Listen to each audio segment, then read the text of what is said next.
Jadi waktu dulu kan saya sering berburu pesugihan Bang Ai. Nah, saya datanglah ke salah satu kuncen Bang Ai. Saya tanyakan, "Bah, ini teman saya, tujuannya ke sini bukan mau pesugihan, Bah.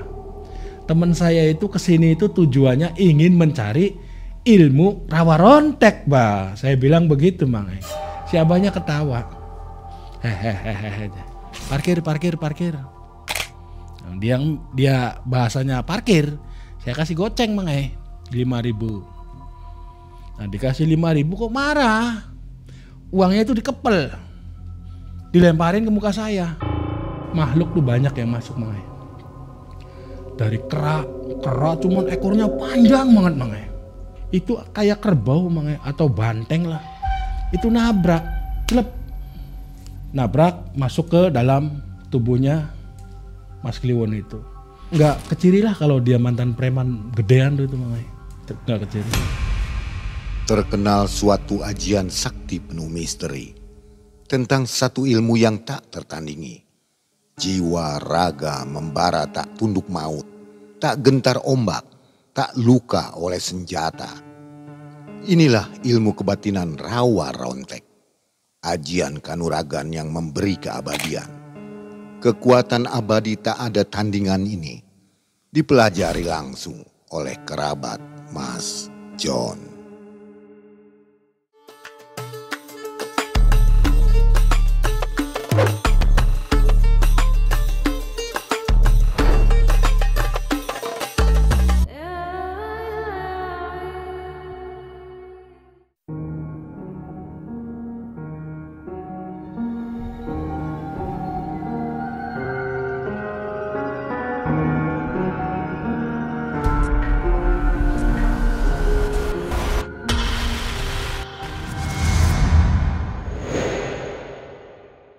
Assalamualaikum warahmatullahi wabarakatuh. Waalaikumsalam warahmatullahi wabarakatuh. Sobat, dimanapun sobat berada, mudah-mudahan hari ini semuanya sehat dan puasanya tamat ya. Dan di depan kita sudah ada Mas John. Wah, betul. Ini idola banyak orang nih. Betul. Apa kabar Mas John? Alhamdulillah baik Bang Ai, sehat. Ini komplit amat setelannya dari mana nih? Pulang dari Trap ya Bang Ai. Langsung sini ya? Iya, langsung ke sini ketemu sama tim MM gitu. Oke, pantesan ganteng begini ya. Iya. Tampak soleh gitu ya. Dan sobat, jangan skip videonya, nanti di akhir kisah Mas John ada kehadiran Banaspati. Waduh, Banaspati serem ya. Bahas narasumber dengan sepenggal tausiah bersama penceramah Ustadz Anas, pengasuh Ponpes Buntet Mertapada Kulon ya. Di situ ada intisari nanti pencerahan untuk kita semua tentang kisah dari Mas John. Mas John masih nyupir nih? Masih Bang Ai, cuman udah nggak luar kota Bang Ai. Karena ya udah capek lah Bang Ai, jauh-jauh. Ya, usia juga ya. Usia juga. Nah, kisah yang sekarang ini teman ya? Teman Bang Ai, cuman saya menyaksikan sendiri. Jadi dia apa? Menuntut ilmu rawa rontek. Dia itu mau laku lah, mau laku melakukan laku jadi lakon Bang Ai, bukan melakukan lakon. Lakon dia nih. itu mau melakon ilmu rawa rontek Bang Ai. Kan mustahil Bang Ai. Yang saya dengar itu mustahil. Zaman sekarang. Gitu. Tapi berhasil. Ada Bang Ai. Ya bisa dikatakan berhasil Bang Ai. Tahun berapa Mas John? Itu tahun dari ya kalau melakukan lakon rawa ronteknya sih tahun 2020 Bang Ai, belum lama. Tapi dia itu berteman dengan saya sejak tahun 2017. Oh baru ini ya? Iya. 2020. Baru. Oke sobat, jangan kemana-mana. Ini kisah menarik ya. Tegang kisahnya. Ilmu rawa rontek. Dan sobat semoga selalu sehat dan rezekinya melimpah ya. Amin. Malam mencekam, semakin malam semakin mencekam. Mas John.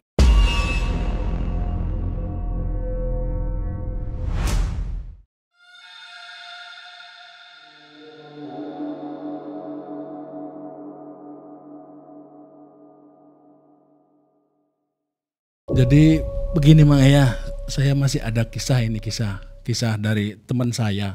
Cuman kisah ini memang saya ikut di dalam dan ikut menyaksikan. Teman saya ini sebut saja ya Mang ini karena dengan keluarganya kan masih ada. Jadi teman saya ini sebut saja namanya Kliwon, Mas Kliwon. Nah itu pada tahun 2017 Mang, saya masih luar kotaan Mang, masih bawa mobil gandengan. Dan waktu itu pool saya, gerasi saya itu kedatangan istilahnya ada supir baru lah mau melamar gitu Mang. Saya lihat, oh kayaknya orangnya bener nih, kayaknya orangnya enak nih. Sebelum dia masuk melamar untuk ke kantor kan biasa Mang, yang namanya supir kan ngobrol-ngobrol dulu di warkop kan itu. Saya tanya, Mas tadi bawa mobil di mana kata saya tuh. Saya bawa mobil di sana gini lah singkat cerita. Akhirnya Ida itu jadi orang kantor Mang, sekretaris manggil, Pak Kliwon sini, panggil Ida, terus Pak Kliwon itu Mas Kliwon itu diinterview, ditanyain gini punya pengalaman nyupir di mana, terus SIM-nya apa. Terus itu Mas Kliwon diterimalah Mang, diterima jadi supir di perusahaan saya bekerja itu. Dari situ saya hari itu nggak ada muatan Mang, karena setelah tanggung hari Sabtu Mang. Kalau hari Sabtu itu DO setengah hari Mang. Kalau mobil antrian jauh itu nggak bakal muat. Soalnya kalau hari Sabtu itu ya setengah hari. Saya pulanglah ke rumah Mang. Saya tanya, Bul, kamu pulang ke rumah saya atau mau nginep di Gerasi? Nang Gerasi Pak Kang. Bilang gitu. Ya udah saya pulang sekitar jam 2. Pulang hari Senin saya datang ke pool. Pagi-pagi saya langsung masuk ke kantor. Saya masuk ke kantor, Mbak Ida ini udah ada sekretaris Mang. Saya tanya, Mbak Ida, saya ke bagian DO apa? Mas John mau nggak bawa semen? Kemana? Ke Demak, Gudang Sayung bilangnya gitu. Ini yang muat semen siapa aja Mbak Ida? Yang muat semen ini Mas John sama Mas Kliwon, supir baru tuh, bilangnya gitu sama kata si Ida itu. Oh iya nggak apa-apa. Saya tuh nyari-nyari si Jibul mana ya Mai.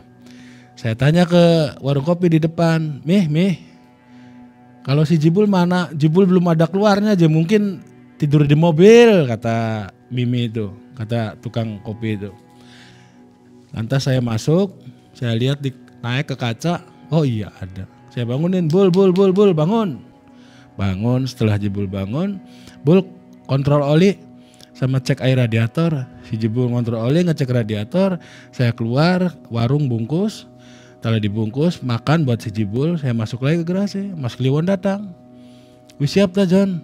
Wis Mas, iya berangkat. Berangkatlah kami berdua ke pabrik pabrik semen. Setelah nyampe pabrik semen, antrian ngurus DO. Setelah ngurus DO langsung muat, mobil dipanggil mobil nomor sekian langsung masuk. Setelah masuk muat lah, karena di pabrik semen itu muatnya cepet gak lama karena pakai heller tuh Itu setelah duhur selesai selesai beres-beres rampung, udah diterpalin semua. Nah kenaiknya si Mas Kliwon ini namanya Agus. Gus udah selesai belum Gus? Udah beres semua ya. Ayo berangkat. Berangkat kita ngisi solar. Setelah ngisi solar saya nanya sama Mas Kliwon, Mas mau langsung berangkat atau mau langsung pulang dulu? Terus Mas John aja lah. Ya udah langsung berangkat aja enak. Malam kan nyampe sana bisa tidur di sana aja. Ya boleh lah. Jadi setelah beres semen itu langsung berangkat ke Demak, daerah Sayung gitu.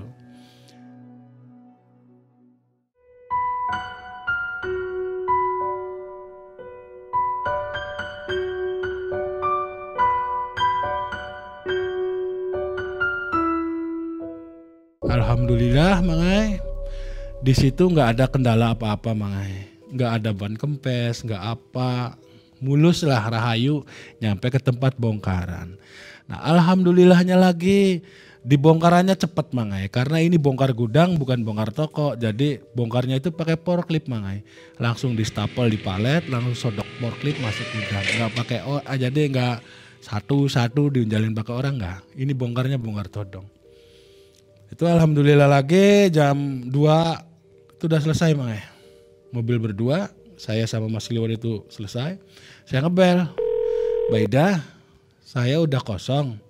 Saya mau dibuang kemana nih? Ada DO di mana? Ya udah, Mas John ya. Muat DO di salah satu, nggak saya sebutkan mah ya, di salah satu pergudangan yang ada di kota Semarang mah. Muat apa? Muat kacang. Kacang kedelai buat ke Indramayu. Bilang gitu. Ya udah. Nanti DO-nya ambil ke sana aja.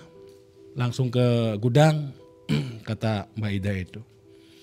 Setelah dari Sayung, saya langsung menuju ke Semarang Bang. Dari Sayung ke Semarang itu kalau nggak macet, ya deket sih ya Bang ya. Paling sejam juga nggak nyampe kalau nggak macet Bang. Cuman kan Semarang tahu sendiri macet. Itu jam 2 nyampe ke gudang jam 4 Bang. Ke salah satu kawasan industri yang ada di kota Semarang. Jam 4, jibul sama si Agus, keneknya si Mas Kliwon. Langsung ngurus DO ke kantor, ternyata nggak bisa Bang. Ternyata nggak bisa muat, waktunya udah sore, mungkin besok lagi, kata security. Nah dari situ mobil udah masuk gudang, Sekitar maghrib itu mobil disuruh keluar Bang, sama security itu. Pak, punten Mbak ya, di sini kalau mobil yang nggak kemuat, nginepnya di luar, nggak boleh di dalam gudang. Nggak tahu dengan alasan seperti itu, nggak tahu ya. Jadi saya keluarkan lagi mobil itu Bang. Yang tadinya udah parkir di dalam gudang, saya keluarin lagi si mobil tersebut. Mas Kliwon ikut keluar. Nah, setelah di luar, parkir aman nih Bang. Nggak ganggu motor, nggak ganggu apa, udah aman lah di pinggir. Enak nih saya tuh, tidur aman. Maghrib jibul saya suruh beli nasi. Bul sana beli nasi. Kata saya. Jibul nurut beli nasi. Nah, Gus, kamu mau nitip enggak? Enggak lah, nanti beli sendiri aja. Agus tuh keneknya Kliwon Bang. Nah, setelah makan saya tidur Bang. Habis isya lah. Saya tuh tidur, kaki di atas setir, jeblak joknya. Itu sekitar jam 10 lewat, jam 11-an ada orang naik motor boncengan Bang. Orang naik motor boncengan gebruk-gebruk pintu mobil saya Bang. Bur. Saya buka kaca. Ono apa Mas? Saya bilang gitu. Parkir. Dia bahasanya parkir. Saya kasih goceng Bang. 5.000. Nah dikasih 5.000 kok marah. Uangnya itu dikepel. Dilemparin ke muka saya. Ya opo iki? Nek parkir kok 5.000. Lah Mas, kan parkir. Ya kata saya kan parkir. Lah sampean apa kata saya itu Bang. Saya ini jaga malam, wong jaga malam udah ada security kok, kata saya. Ngapain saya harus bayar sampean? Ya ini sudah di luar pabrik, sudah di luar kewenangan security. Ya nggak ngerti lah, orang kamu bilangnya parkir jadi saya kasih 5.000. Kan gitu Bang. Nggak lama kemudian Mas Kliwon ini datang Bang. Dia itu langsung mendekati kedua preman tersebut Bang. Langsung mendekati, si tangan itu dipegang sama Mas Kliwon itu. Sini, diajak ke belakang Bang.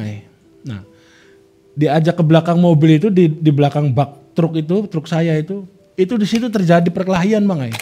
Saya mendengar lah kayak suara kepala didagor-dagorin ke bak itu Bang.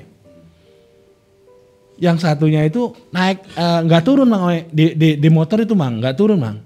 Di motor tuh naik, duduk aja di motor. Nah, saya lihat dari spion, saya nggak turun Bang. Saya nggak turun. Begitu saya mendengar dor kayak dibledugin ke bak mobil, itu saya turun. Yang saya takutkan, yang dijedor-jedorin bak ke bak itu Mas Kliwon Bang. Ternyata itu musuhnya Bang. Si preman tersebut. Yang satunya ini turun Bang. Turun dari motornya, dikira saya mau ngeroyok Mas Kliwon Bang. Nggak taunya narik temennya, langsung suruh naik, langsung pergi. Nah, di situ Mang saya ngerasa deg-degan nih. Deg-degannya apa? Ini bisa jadi manggil temennya nih Mang. Bisa jadi manggil temennya rombongan ini. Saya harus deg-degan. Tapi si Mas Kliwon ini yang bikin aneh saya tuh biasa-biasa aja, tiam-tiam saja Mang. Nggak kayak ada perasaan takut, nggak apa, diem aja. Malah nyuruh si Agus, Gus, kamu udah dikasih uang, udah makan belum? Udah buat makan belum? Udah Mas ya, bilang gitu. Dia nggak banyak ngomong, cuci tangan dia tuh.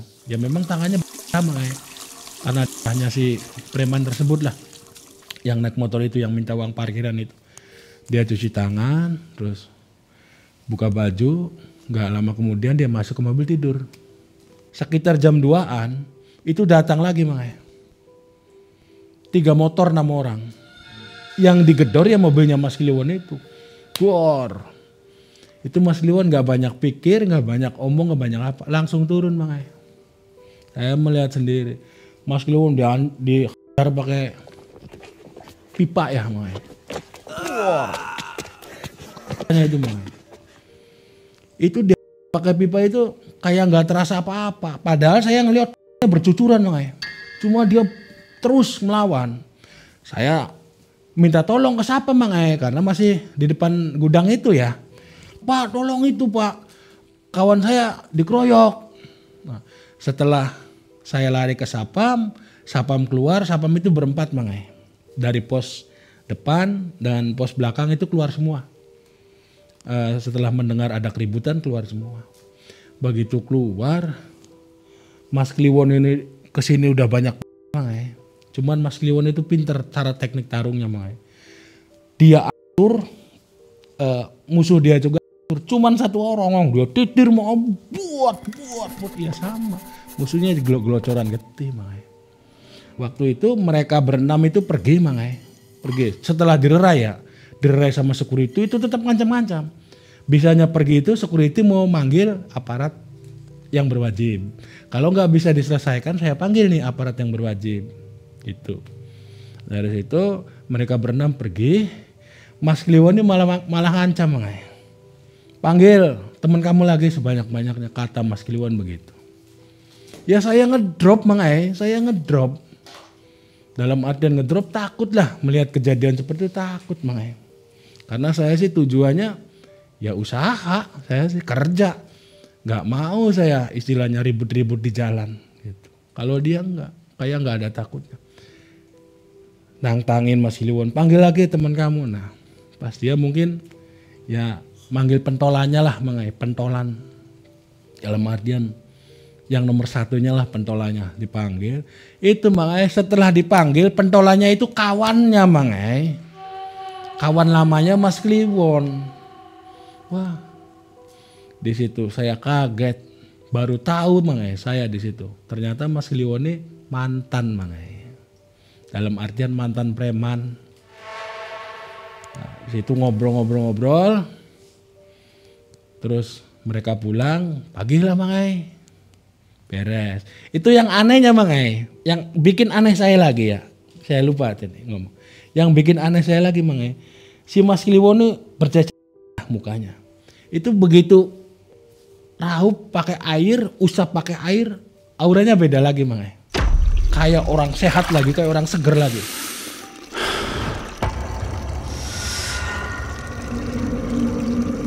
Jadi kayak nggak ada rasa sakit atau apalah. Tuh, saya di situ aneh. Nah, pagi harinya kami muat berdua itu mobil saya dengan mobil Mas Kliwon muat untuk bongkar ke daerah Indramayu. Setelah beres muat, berangkatlah kami Mang setelah maghrib.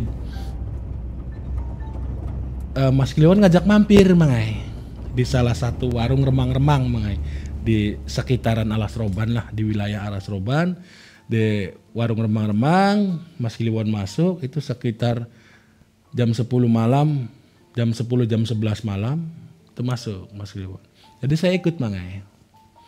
Saya ikut masuk. Ya saya cuma ngopi aja biasa Mang, nggak macem-macem lah. Jibul, Bul mau kopi apa mau mie? Mau mie. Nah di situ terjadi lagi peristiwa Mang. Nah peristiwa itu si Kliwon yang namanya warung ya Mang Ai, warung seperti itulah, warung remang-remang. Si Kliwon itu masuk dengan seseorang perempuan Mang Ai. Beres Mas Kliwon dengan seseorang itu udah beres keluar dari kamar.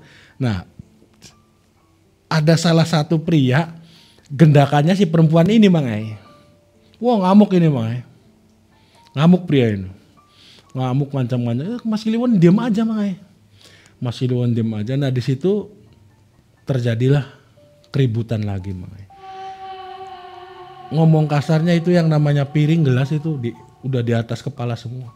Prak, prik, prak, prak, prik, prak. Cuma yang bikin aneh saya itu Mang Ai. Setiap dia mengeluarkan itu kayak nggak ngerasa sakit loh Mang Ai. Dari situ setelah kejadian keributan itu sampai banyak temannya dia sampai nyerang ke situ, saya takut. Mas, ayo Mas pulang Mas. Saya takut, cepetlah berangkatlah. Yang nggak bisa John, nggak bisa John. Pokoknya saya mau tahu ogot-ogotnya siapa. Suruh datang ke sini, kata Mas Kliwon. Udah Mas lah, jangan diladeni lah kata saya tuh. Nah akhirnya saya elus Mas Kliwon, saya bujuk, mau itu dia. Ayo berangkatlah dari situ Mang Ai. Berangkat dari situ, bongkar di Indramayu, setelah bongkar di Indramayu pulang ke Grasi. Nah setelah pulang ke Grasi, dia itu keesokan harinya nggak datang. Saya tanya sama keneknya, Gus, Kliwon mana? Gak tahu Ang ya, nggak datang. Nah selang dari minggu sekarang dia nggak datang, 2 minggu 3 minggu mungkin keluar nih. Karena saya tahu Kliwon ini mantan Mang Ai, mantan preman. Cuman walaupun mantan preman tubuhnya bersih tuh Mang Ai, nggak bertato. Perawakannya seperti apa Mas? Perawakannya sih sedang Mang Ai, cuman orangnya cakep Mang Ai, ganteng. Nggak keciri lah kalau dia mantan preman gedean tuh itu Mang Ai, nggak keciri. Nah, dari situ sudahlah saya tuh putus tuh Mang Ai ya, dengan Mas Kliwon putus dari tahun 2017. Nah di tahun 2020 itu datang lagi Mang Ai, datang lagi ke saya. Tapi datangnya bukan ke garasi, bukan ke pool, datangnya ke rumah Mang Ai. Nah di rumah itu dia menceritakan, John bisa bantu saya enggak? Bantu gimana Mas? Kata saya tuh. Saya ini terus terang nih Mang Ai, kalau harus kerja lagi dengan saya takut lah. Dalam artian ngedon saya. Kalau harus kompoi lagi nggak mau saya sama Mas John. Enggak aja. Saya ini baru bebas John. Baru bebas gimana Mas Kliwon? Kan katanya Mas Kliwon tuh sekarang tuh banyak yang ngomong, teman-teman saya yang lain, kalau saya nggak tahu ya. Cuman teman-teman yang lain tuh teman-teman saya yang lain itu ngomong, Kliwon sekarang udah enak, udah dipercaya sama bos, jaga gudang, jadi nggak hidup di jalan lagi lah gitu. Saya bicarakan seperti itu. Iya John ya, memang saya enak. Dari berhenti saya tahun 2017 sampai tahun 2020 itu memang saya enak John. Nah di bulan-bulan ini saya mengalami peristiwa yang tidak mengenakan. Gimana sih Mas Kliwon? Coba tolong ceritain. Jadi saya ini Mas John, saya ini baru keluar, dalam artian baru dibebaskan lah. Maksudnya gimana Mas Kliwon? Ya kalau kesandung kasus sih enggak, cuman saya dipitnah John. Dipitnah gimana Mas Kliwon? Jadi pada malam itu saya itu lagi jaga John. Nah, lagi jaga itu datang mobil box Mang Ai. Datang pura-pura dia menanyakan alamat. Pak, kalau alamat ini di mana? Cuman dia menanyakan alamat, nggak mau datang ke pos jaga malam itu enggak. Jadi si Kliwon itu seolah-olah ditarik tuh Mang Ai. Nah, tarik agak jauh. Yang dari mobil box itu turun Mang Ai 6 orang. Mas Kliwon ini dikeroyok Mang Ai. Habis-habisan dikeroyok. Sempat Mas Kliwon ditaikkan ke dalam bak mobil box, dibawa muter, Mas Kliwon dibuang di kebun, cuman masih wilayah situ. Dari situ mobil box melancarkan aksinya Mang Ai, menjebol gudang yang dijaga oleh Mas Kliwon. Gudang itu dijebol, barangnya diangkut. Nah, setelah itu Mas Kliwon sadar dari itunya, pulang lagi ke ke gudang. Ternyata gudang sudah dibobol Mang Ai. Di situ pagi bosnya itu nggak percaya Mangai. Bosnya nggak percaya, nuduh persekongkolan antara Mas Kliwon dengan si Garong tersebut. Padahal Mas Kliwon itu penuh dengan luka Mangai. Habis cerita itu, yang lebih menyakitkan lagi John, gimana Mas? Orang tua saya itu menjamin bahwa anak saya tuh nggak bersalah. Jaminannya saya, yang sakit lebih sakit hati itu John. Jadi saya itu John kesini mau minta tolong sama kamu untuk menghapus dalam artian tuduhan kepada diri saya. Dan terus saya mau jebak lagi si Garong itu, saya mau habiskan semua Garong itu. Bilangnya seperti itu, Mas Kliwon. Terus tujuannya Mas Kliwon minta bantuan ke saya itu, bantuan apa Mas Kliwon? Begini John, sebenarnya saya udah punya pegangan, itu yang namanya ilmu banyu Mangai. Yang namanya ilmu banyu itu luka separah apapun jika diusap pakai air itu pasti sembuh. Nah kenapa Mas Kliwon masih mau cari ilmu lagi? Saya mau cari ilmu yang di atasnya ilmu banyu. Ilmu apa Mas Kliwon kata saya Mangai. Terus dia ngomong, saya mau ilmu rawa rontek John. Nah di situ saya kaget Mangai. Karena apa? Apakah iya Mangai tahun sekarang, zaman sekarang, abad sekarang, apakah masih ada ilmu rawa rontek? Saya bingung loh Mangai dari situ. Tolong John lah, kamu kan banyak kenalan-kenalan juru kunci atau spiritualan kamu banyak John. Tolonglah kamu bisa nggak antar saya ke mereka-mereka. Aduh, saya kan kerja ya Mas Kliwon. Udah, kamu kan saya tahu, saya juga supir. Kamu sejalan dapat berapa, satu rit dapat berapa, nanti saya ganti. Ongkos apa tenang saya John. Saya memang sudah siap.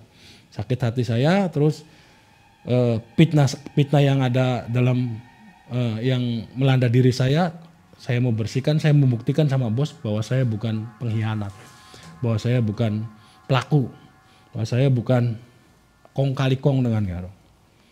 Ya udah Mas Kliwon, kalau begitu sih saya demi Mas Kliwon nih, saya rela nih libur nih. Ya, oke. Nah, jadi waktu dulu kan saya sering berburu pesugihan Mangai. Nah, saya datanglah ke salah satu kuncen Mangai.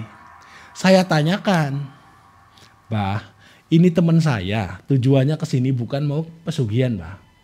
Teman saya itu ke sini itu tujuannya ingin mencari ilmu rawa rontek, Bah. Saya bilang begitu, Mangai. Si abahnya ketawa. Hehehe. Terus mau tah di situnya, bilang sama Mas Kliwon.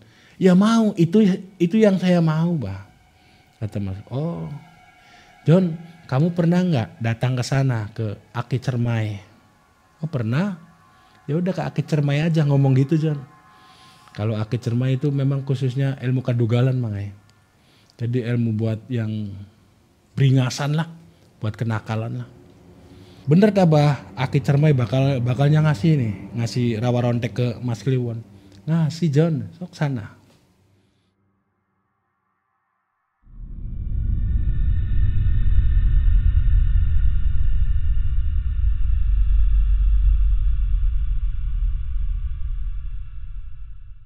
Pada waktu itu setelah saya diarahkan, saya langsunglah ke Aki Cermai Mangai.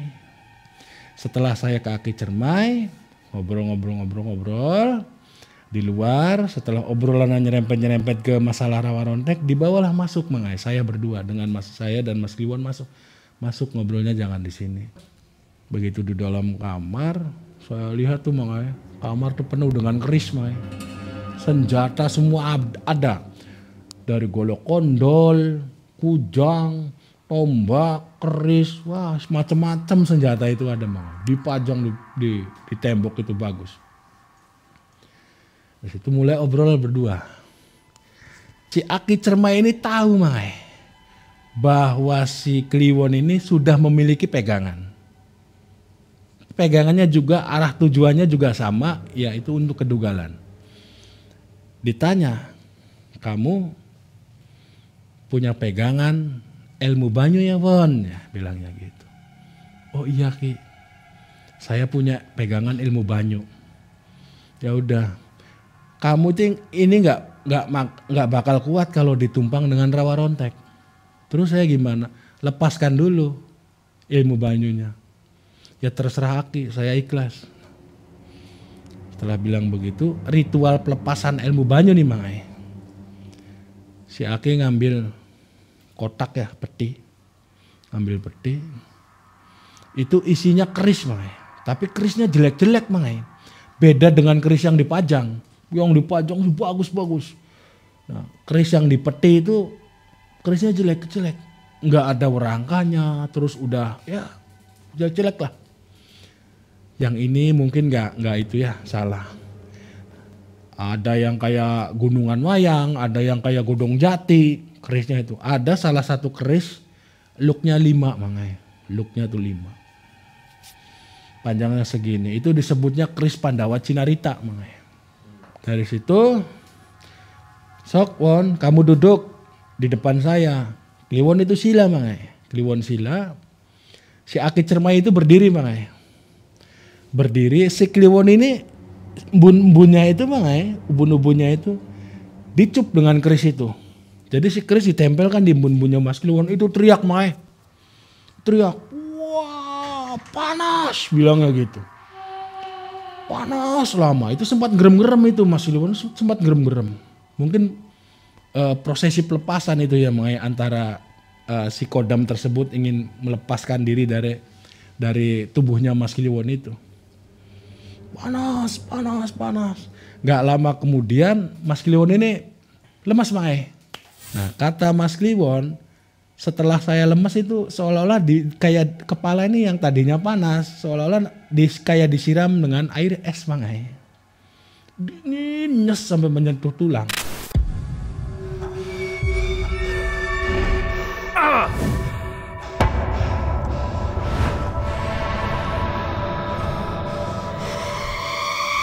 Itu Kliwon sadar, dikasih minum, duduk lagi kami bersila. Sudah siap Won kamu? Sudah. Ini kamu apalin mantra ini Won. Sama si Kliwon dibaca Mang Ai. Kasih tulisan kertas. Dibaca Mang Ai. Bacanya begini Mang Ai. Boleh Mang Ai saya di sini baca Mang Ai. Bacanya begini Mang Ai.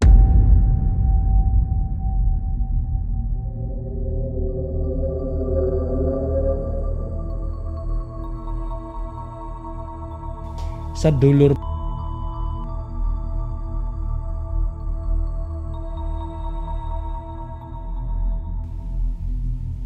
pertamanya itu Mang Ai.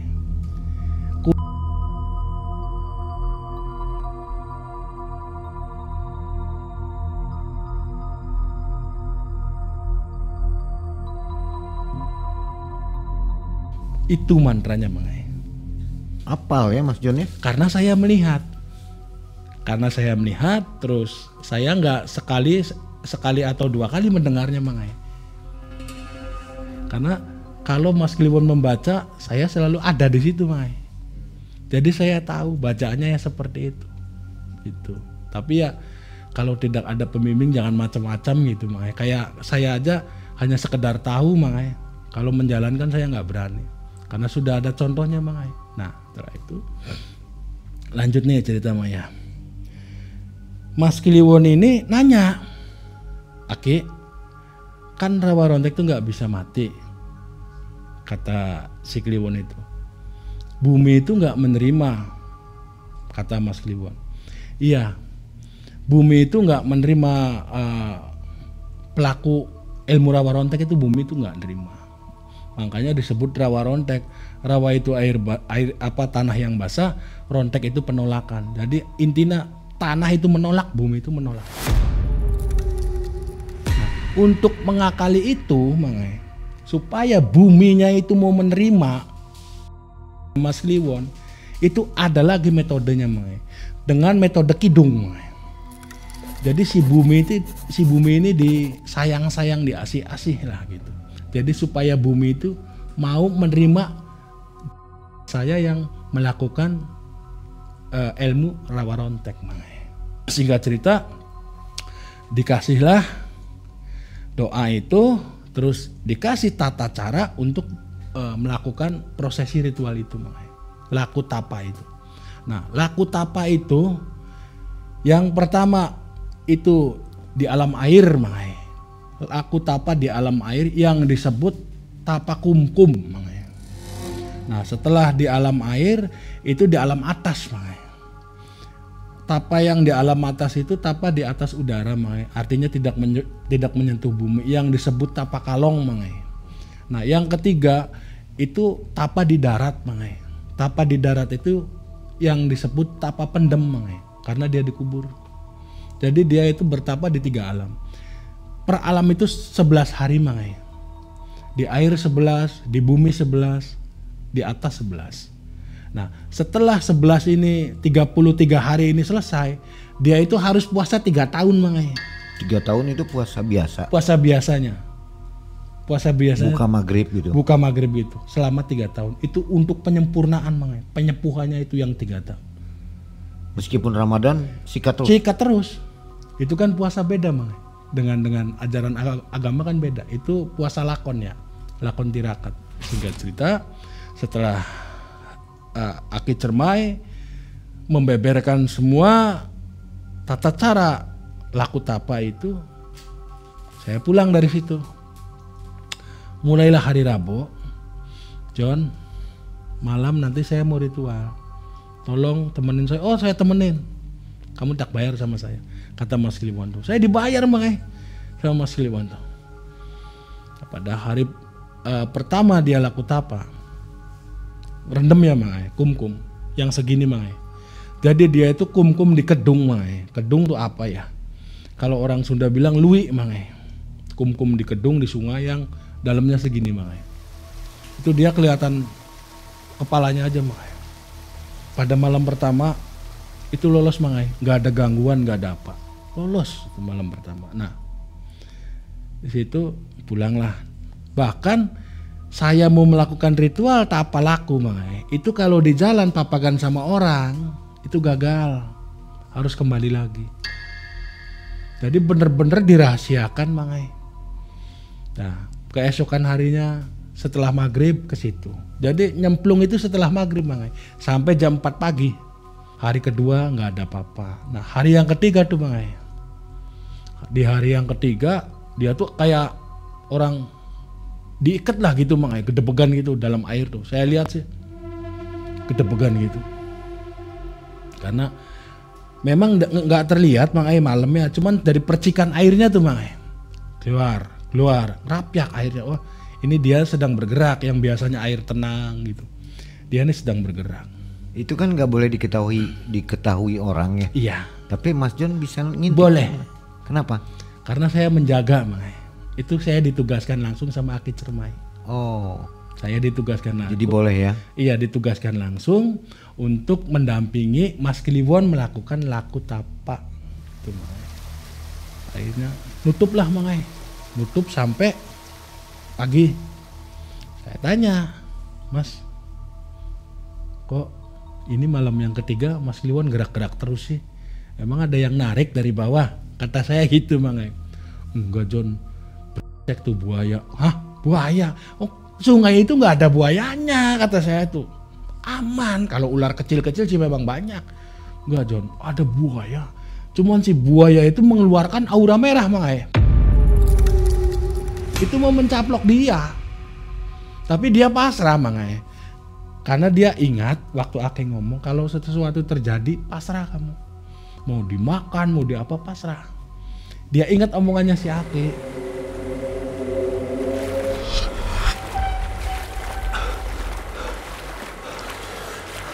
Si buaya itu yang tadinya mau makan itu melewas, mangai. Si buaya itu, saya sih nggak kelihatan, mangai. Saya dari atas nggak kelihatan. Kalau Mas Kliwon lagi ngadepin buaya, nggak kelihatan. Malam ke-4, ke-5, ke-6, itu di malam ke-10, mau yang akhir, malam ke-11-nya di lakon tapa yang pertama, dia mulai lagi kejang-kejang di di air, di kali, makanya getar-getar gitu. Airnya mulai kerapiak gitu. Saya diemin aja lah, karena saya tahu pengalaman yang hari yang ketiga, makanya diemin, biarkan aja lah. Saya nggak nolong, nggak apa. Ya lolos juga, makanya. Lolos juga, dia mentas. Kata saya, Mas Kliwon ada apa lagi? Buayanya datang lagi. Bukan buaya John, apa Mas Kliwon? Ini naga mangai. Yang bikin saya terkejut tuh mangai. Ini naga John, yang bener. Iya John, saya lihat sendiri, saya yang ngalamin. Jadi si naga itu udah melingkerin dia mangai. Si naga itu udah melingkerin dia diem pasrah, akhirnya si naga itu pergi dengan sendirinya. Udah, sampai malam ke-11 beres mangai. Beres, itu nggak istirahat mangai, langsung keesokan harinya, siang saya berdua dengan Mas Kliwon mencari lokasi pohon yang kira-kira mudah dipanjat mangai. Nah di situ ada pohon elo mangai. Pohon elo tuh yang buahnya kayak apel kecil-kecil tuh mangai. Rata-rata kan kalau pohon elo tuh rindang gitu. Terus banyak tangkainya. John di sini aja John ya, kata Mas Kliwon.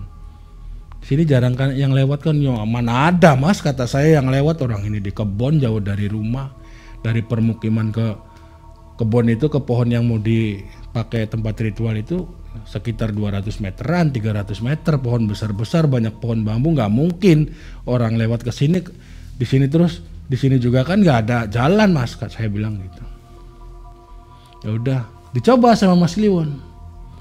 Begitu dicoba naik, itu kayak ada yang nuntun mangai. Klek, kakinya langsung tubuhnya ke bawah tuh gantung kayak kalong mangai. Makanya disebutnya tapak kalong mangai. Kepalanya di bawah sambil sedakep tuh. Masya Allah kata saya, ini Mas Kliwon bisa kayak gitu. Itu baru pengetesan loh mangai, belum dicoba buat nanti malamnya, belum. Setelah dicoba, John enak. Mas Kliwon turun, ya udah Mas, kalau cocok tempat ini, kira-kira nyaman.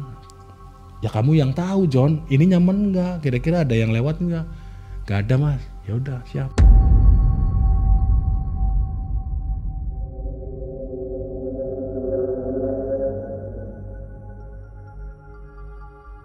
Malam itu Mai, ya biasa berangkat maghrib, dia ngomong sama pohon Mai, entah apa ya yang disuruh Aki Cermai itu, dia berdiri menghadap ke pohon lo ini dipegang Mai, pegang gini, dia sambil ngomong.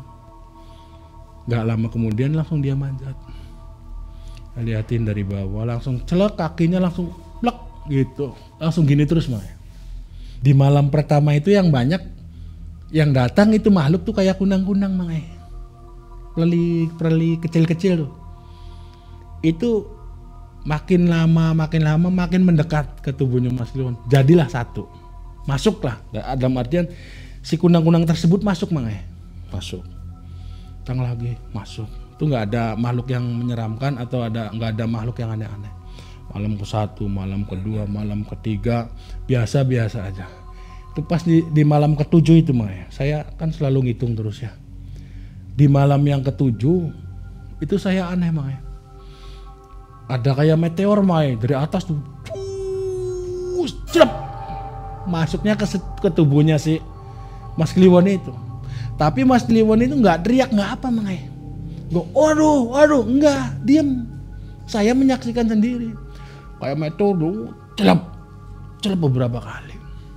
Diam aja sayanya. Nah itu yang ke-7.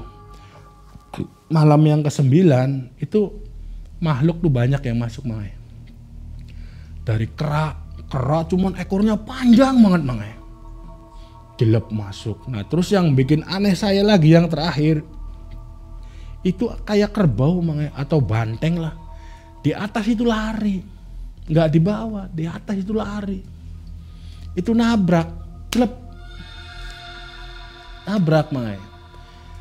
Nabrak masuk ke dalam tubuhnya Mas Kliwon itu.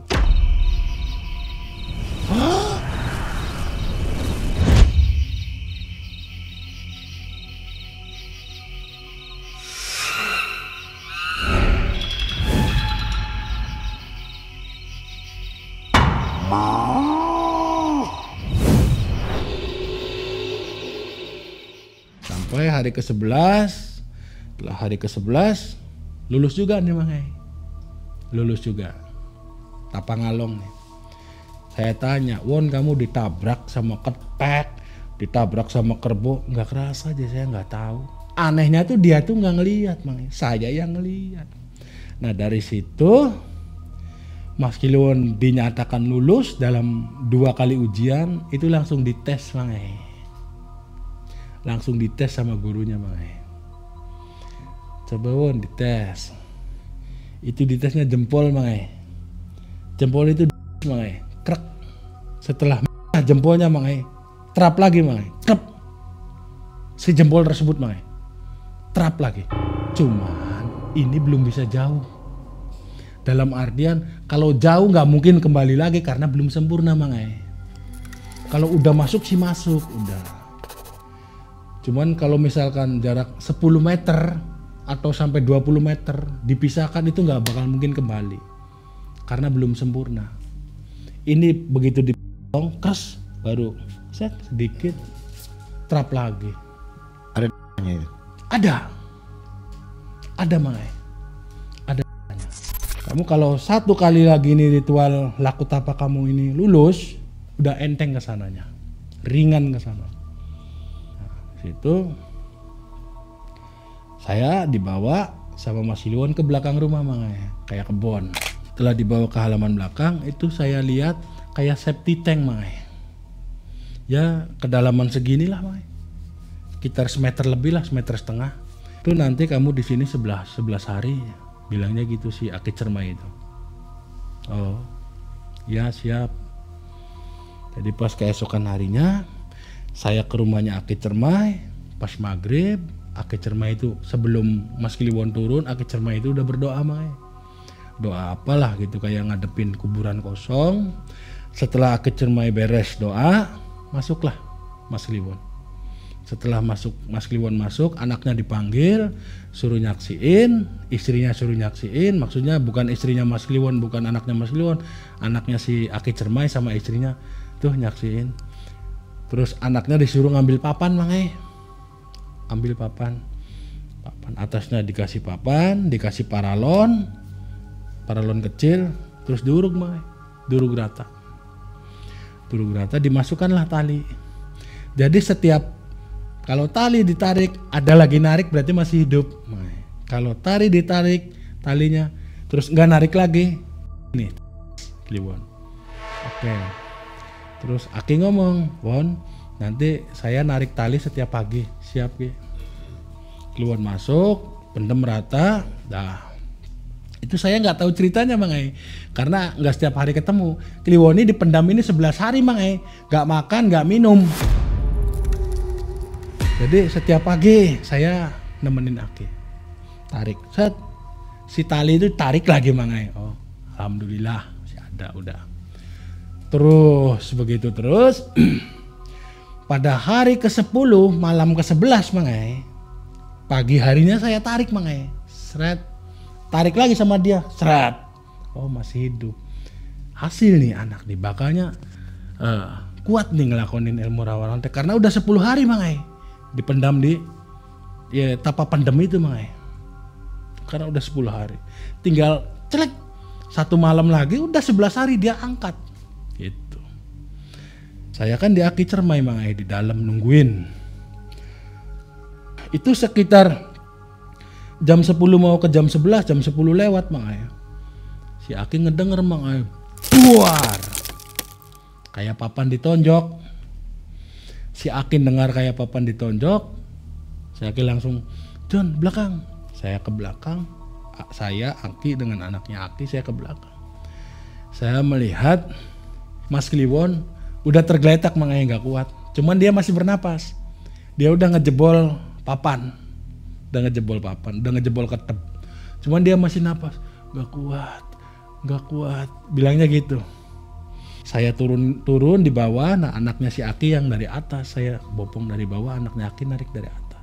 Setelah itu dibopong, masukin ke dalam, nggak dikasih minum, nggak dikasih apa Itu sekitar setengah jam ya, dia suruh menghirup udara segar dulu Setelah setengah jam dia udah enakan, baru dibikinin air gula gula apa namanya, gula aren ya, gula merah.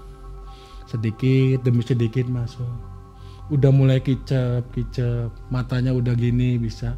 Istrinya bikin bubur tajin Mang. Kasihlah makan dia bubur tajin. Udah. Setelah itu nggak dikasih makan apa-apa lagi. Nah, paginya baru dikasih makan.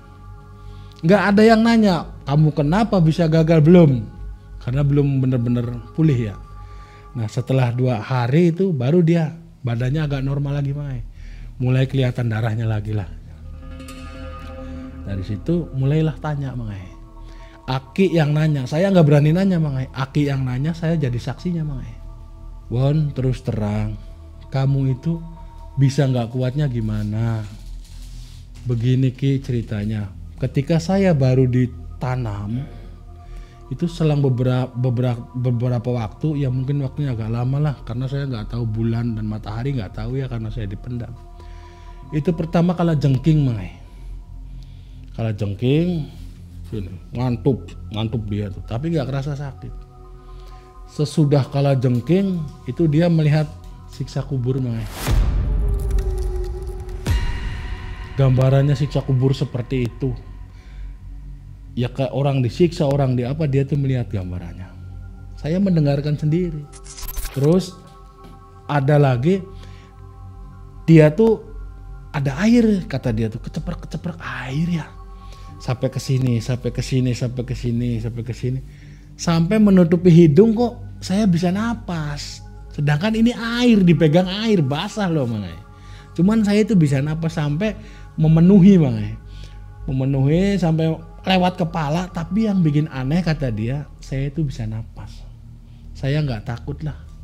Yang bikin takut saya itu Mang. Saya didatangi kedua nenek-nenek dan kakek-kakek.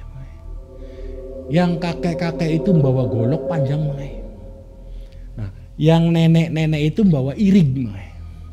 Irig tuh Mang, nyiru, bawa nyiru. Nah, saya itu dibawa Mang. Nah, setelah dibawa, saya menuju ke pinggir sungai. Saya dibawa menuju ke pinggir sungai. Disitulah saya dibaringkan di atas batu Mang. Saya dibaringkan di atas batu sama nenek-nenek dan aki-aki. Saya saya dikeluarkan, dikeluarkan, dicuci di sungai itu Mang. Dicuci di sungai itu. Nah, di situ saya mulai ngedrop, mulai ngedon karena saya melihat kok badan saya dicat. Nah, di situ saya mulai ngedon. Terus nggak lama kemudian setelah isi saya dikeluarkan semua, segala-gala dipretelin, dipisahin semua Mang. Itu nggak lama kemudian saya diterapkan kembali Mang. Diterapkan kembali, kaki ditempelin lagi Mang. Satunya ditempelin lagi, hati juga itu Mang, namanya hati, jantung diterapin lagi Mang. Jantung posisinya di sini, hati posisinya di sini, udah semua, terus perut, ondol diterapin lagi, semua tubuh sudah diterapin semua Mang. Cuman waktu penerapan kepala salah Mang. Harusnya kepala menghadap begini ya Mang. Itu kepalanya menghadap ke belakang. Begitu beres, disuruh bangun, Mas Kliwon ini bangun. Cuman Mas Kliwon melihat dirinya itu, kok kepalanya menghadap ke belakang, tapi bisa jalan. Di situ Mas Kliwon kaget, nggak kuat. Nah, setelah itu sudah cerita itu, Aki Cermai itu ngomong, ya memang seperti itu Won. Kalau orang melakukan rawa rontek itu memang seperti itu kan. Sesungguhnya itu barang yang sudah dipotong terapkan lagi kembali. Jadi apa yang dipotong itu sama orang tua itu penggambaran kamu. Seandainya kamu lulus melakukan ritual tapa pendem itu, ya gambaran kamu seperti itu. Walaupun kamu dipotong bisa nyambung lagi, ya itu gambarannya.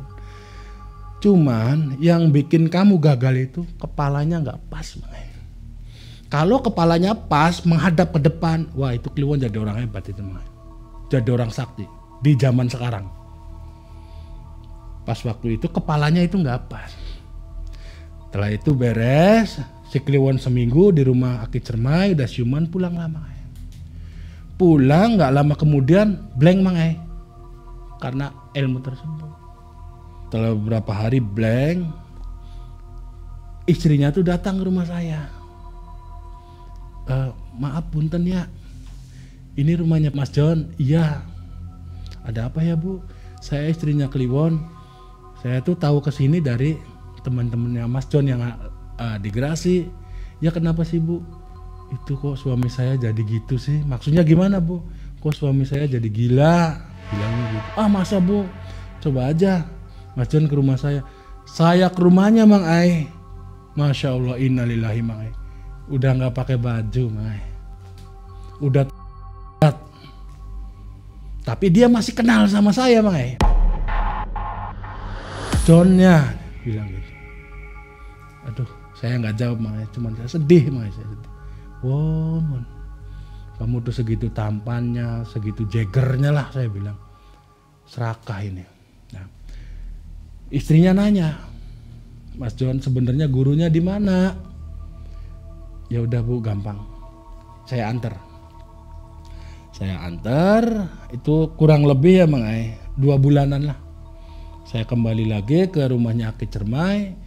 Saya minta istilahnya disyariati lah bahwa Mas Kliwon ini mungkin dulunya lelakon seperti itu nggak kuat, kata saya itu. Sekarang Mas Kliwon mengalami gangguan jiwa dan udah nggak pakai baju, udah bulat. Bahkan dia itu membayangkan tangannya itu gini-gini terus Mang Ai. Edannya tuh Mang Ai. Gini terus. Setiap jalan tuh gitu. Seolah-olah dia tuh kayak memperagakan waktu dia dicat gitu Mang Ai. Dari situ Aki Cermai ngasih air Mang Ai. Air ini jangan dicampur. Terus kalau dia lagi tidur itu di waktu subuh jam 4 atau jam 5 lah sebelum matahari keluar. Si ibu masuk tangannya tetesin aja ke keningnya si Kliwon itu. Insya Allah nggak lama-lamanya 7 hari, cepetnya 3 hari. Itu Mang Ai. 3 hari nggak sembuh, pas 7 hari sembuh Mang Ai. Langsung sadar, langsung dia malu dengan keadaannya. Waduh, saya begini. Langsung masuk rumah minta pakaian, minta apa. Alhamdulillah beres Mang Ai. Begitu beres, sadar, dia main lagi ke saya. Dia bilang begini, saya nggak mau lagi lah lakon ilmu. Saya pasrah aja lah.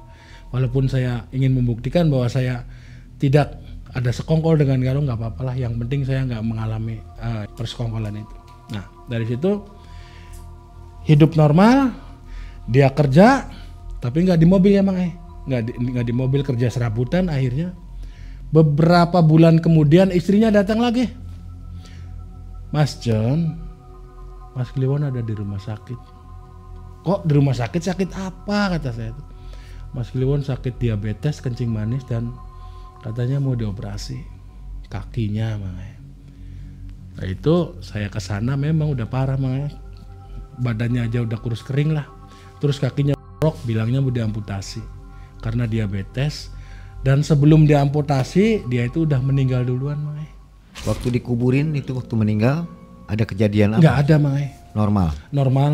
Normal karena ini kan karena penyakit biasa ya Mang Ai. Terus ilmu yang dia inginkan dan dia dicita-citakan itu kan nggak berhasil. Jadi nggak ada hubungannya dengan rawa rontek. Oke. Dia meninggal dengan penyakit yang wajar. Nah sobat, apa kata Ustadz Anas di Banaspati? Bahas narasumber dengan sepenggal tausiah.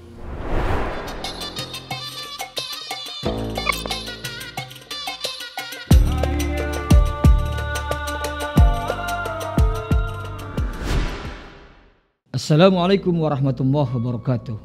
Sobat Malam Mencekam, mendengarkan cerita dari Mas John tentang pengalaman kawannya Mas Kliwon, bahwa beliau menginginkan ilmu hidup abadi, namanya rawa rontek. Kenapa beliau melakukan rawa rontek ini? Karena beliau difitnah oleh atasannya, difitnah mencuri. Rasulullah mengatakan al-fitnatu asyaddu minal qatl. Fitnah lebih kejam daripada membunuh. Berawal dari pengalaman seperti ini, Mas Kliwon menghalalkan cara untuk lebih sakti, lebih hidup abadi. Jadi dia melakukan dampak buruk yang luar biasa. Karena ilmu seperti itu dilarang oleh Allah Subhanahu wa taala. Dan sebenarnya tidak ada di dunia ini yang abadi. Innama amruhu idza arada syai'an ay yaqula lahu kun fayakun. Fa subhanalladzi biyadihi malakutu kulli syai'in wa ilaihi turja'un. Allah Subhanahu wa taala kalau sudah punya kehendak, kun jadilah. Artinya bahwa tidak ada manusia di dunia ini yang akan hidup abadi selamanya. Tetap Allah yang menghidupkan dan Allah juga yang mematikan. Melihat pengalaman dari seperti ini, bahwa cerita dari Mas John tentang kawannya Mas Kliwon, bahwa kita pasti satu saat akan mati. Allah Subhanahu wa taala berfirman, kullu nafsin za'iqatul maut wa innama tuwaffawna ujurakum yaumal qiyamah. Faman zuhziha 'anil nari wa udkhilal jannata faqad faz. Wa mal hayatud dunya illa mata'ul ghurur. Semua sesuatu yang tidak ada yang abadi. Yang bisa kita petik dari pengalaman cerita Mas John tentang kawannya Mas Kliwon ini, di bulan suci Ramadan ini kita harus lebih banyak berbuat kebaikan, dan kita percaya bahwa sesuatu yang menghidupkan dan mematikan adalah Allah Subhanahu wa taala. Kurang lebihnya mohon maaf. Wallahul muwaffiq ila aqwamit thoriq. Wassalamualaikum warahmatullahi wabarakatuh.